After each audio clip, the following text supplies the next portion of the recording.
کچھ بندے ایسے ہوتے ہیں کہ جن کو کوئی لا علاج مرض لگ جاتا ہے، بڑی پریشانی ہوتی ہے۔ ایک وظیفہ جو اکثر آپ نے علماء کرام سے سنا ہوگا، اگر نہیں تو آج سن لیں اور اس پر عمل شروع کر دیں، کہ اگر کسی کو کوئی لا علاج مرض لگ گیا ہے کہ ڈاکٹروں سے، طبیبوں سے، حکیموں سے علاج کروا کے تھک گئے، تو ایک وظیفہ جو ہے اپنا معمول بنا لیں۔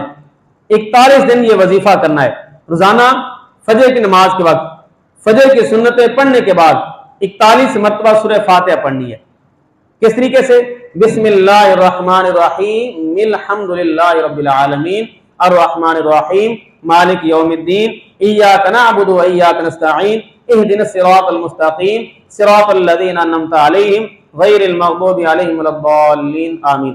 یہ 41 مرتبہ 41 دن تک یہ وظیفہ کر لیں، یعنی کہ بسم اللہ الرحمن الرحیم الحمدللہ نہیں پڑھنا، بسم اللہ الرحمن الرحیم الحمدللہ رب العالمین۔